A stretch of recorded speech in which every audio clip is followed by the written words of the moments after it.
I'm an uneducated boy from Washington Heights with all the odds stacked against him, and I got to venture out into so many different things, and that only happened to me because of Love and Hip Hop. I don't want to be that person anymore. I don't want to wake up and not realize what I said or what I did the night before. If you watch me on the show and you think it's scripted and you think that that's acting... He lives in Los Angeles, California! We're not together! Well, I deserve a f***ing Oscar. I remember telling Mom, I was like, oh my God, Mom, my heart feels so empty.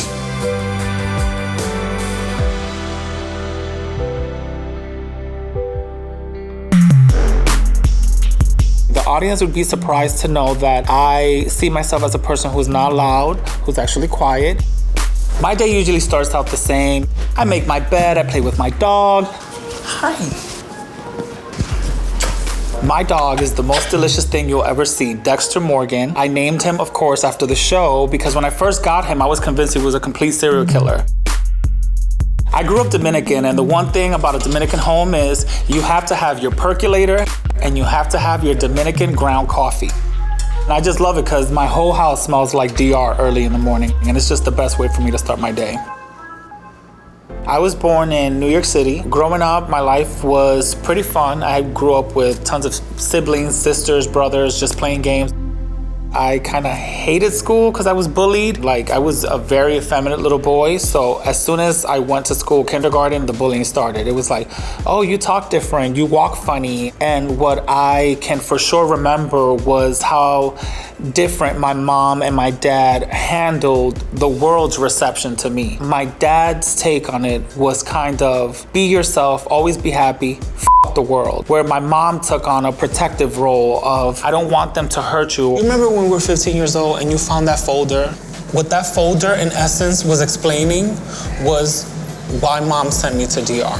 It literally was gay conversion therapy. After my dad passed away, the bullying got worse. As I got older and kids got older, the bullying went from verbal to physical, and my family grew concerned. Literally, they used to lock me in a room, constrain my body. I'm being interrogated. I just don't understand why you would put a child through that. I don't understand. I was a happy kid. It was a nightmare, and I lived it alone, and I didn't have a support system. And one of the blessings for me being so open about my personal issues as a child has been working with a man named Matthew who runs the Born Perfect organization. Hey, Jonathan. Hey, Matthew, how are you? I'm good. How you doing? I'm good. How's everything? What they do is they work with lawyers to help pass legislation to make gay conversion therapy illegal. I'm going to be seeing you this afternoon. I personally don't know a lot of people who've gone through gay conversion therapy here in the States. Yes. I'm super excited to see you and finally sit down and chat. We've never actually had a moment to sit and kind of talk. I feel like this conversation is a very important one that I need to have. It's probably gonna be a little chaotic when you get there. There's all kinds of stuff going on with this photo shoot and... Don't worry, I like a little drama. Okay, cool.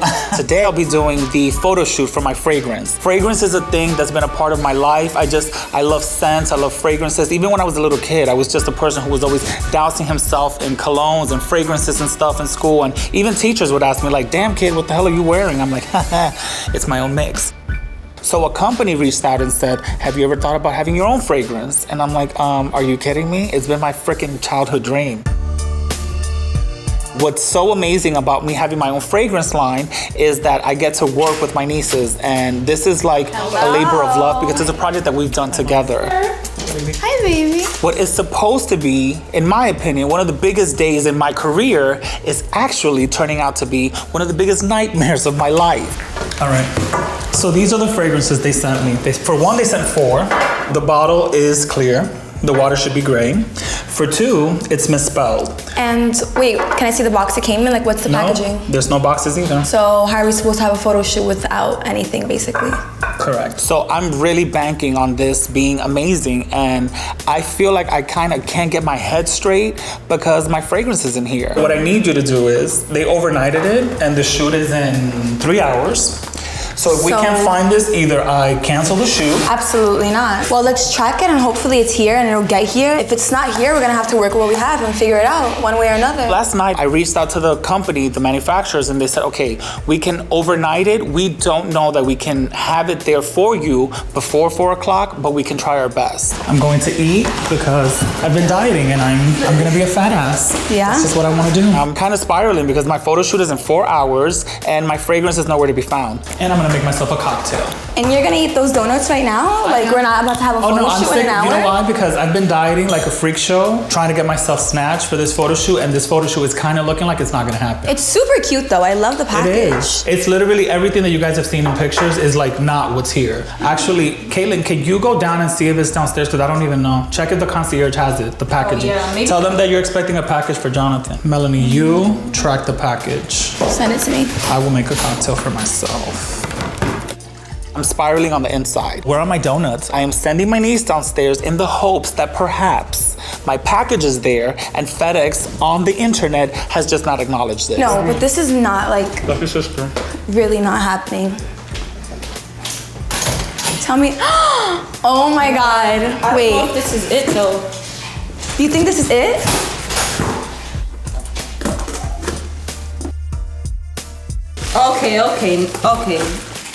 Okay. Thank God, my fragrances are here. Amen. My nieces are really those girls. They're young, they're pretty. My nieces are bad bitches. I'm stressed out, I feel. It's just a lot going on. We need to just get this shoot done with, and next thing you know, it's gonna blow up and you're gonna be like, wow, time flew, who knew? I'm looking at these girls thinking like, you know what? I literally would not have been able to do this without them. It's a labor of love and it's something that I'm proud of. It's something that I've done with you girls and on our own. We haven't depended on anybody for it, and I'm just proud of it. Honestly, I really am. Regardless of everything that we went through earlier in the day, walking through this door, you would not know it. The female model looks amazing. The lighting is superb. Yes, honey, you're so beautiful. Like, I'm happy. That's so good. We got everything in line, and while I'm fully committed to my shoot, I definitely want to carve out some time for this conversation with Matthew because I think it's an important conversation for me to have. Hey, finally. How are you? What is going on here? Not much. It's actually 101 things. I'm doing a photo shoot for my fragrance and all kinds of shit. I've had the craziest day, but I'm very excited that you're here. You also look amazing. Well, thank you. I was 16. So as a teenager, I came out to my parents, and it was mostly my dad, who was like, well, if there's an opportunity to change and this is all in your head, I think we can find someone. I'm the only son in my family.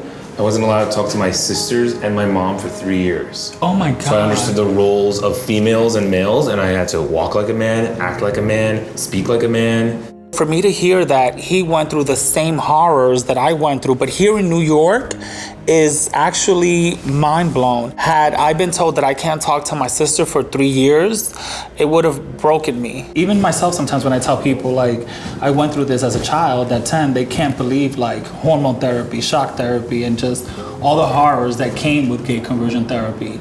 My family in the Dominican Republic saw a doctor on a program that said, if you believe you have a child who's questioning their gender or their sexual orientation, if you submit them to our treatment, we can reverse it or we can fix it. I was just locked in a room day after day with grown-ups telling me that every single thing that I liked, that I loved, that I wanted to be in life, that I aspired to be, people that I looked up to, everything, every single thing was just wrong, dead wrong, dead wrong. The easiest part is that your parents think that they're helping you. Yes. Your mom did not want anything bad to happen Of course. to you, which is probably the hardest thing to understand, like, how on earth did you let that happen to me? I know why you did it, I understand, but that was a nightmare for me. I just remember the minute I walked into that doctor's office and my grandmother walked out of the room and it was just him and I just knew, like, this isn't good. This man would lock me in a room. He would put me on a lie detector. The kind of questions that he would ask me were so pointed. It was a Did you deeper. know that? It was a deeper bullying. I remember he used to put machines on my hands and on my stomach that if I answered certain questions would give me like shocks, and I would shake like Jonathan, this. please stop. Once I let go of my past trauma and what happened to me as a kid, I feel like the world is mine. I've let it go. I released it. I forgave my mom. I love my mom. And I feel such support from my family. I'm so proud of you, the person that you are, inside, outside. You're exactly what any mom wants from a son.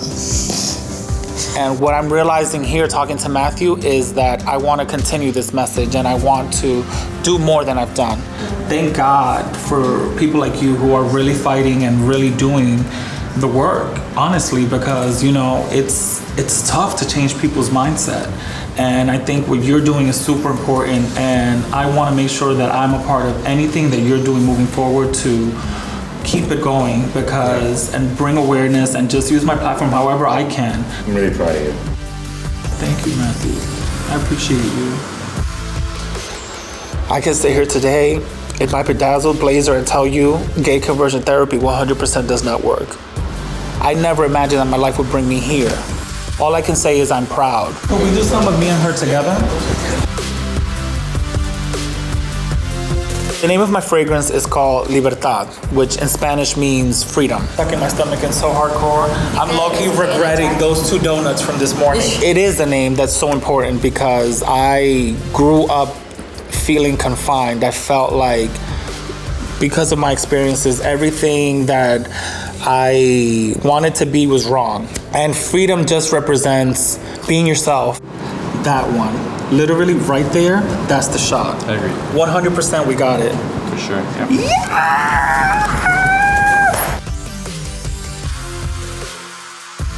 Hey guys, it's Jonathan Fernandez, everyone's BFF, and you just saw my episode of VH1's UnVeiled. To make sure you never miss an episode, go and subscribe to VH1's YouTube channel, and it's gonna be lit. I'm promising you, you're never gonna wanna miss one.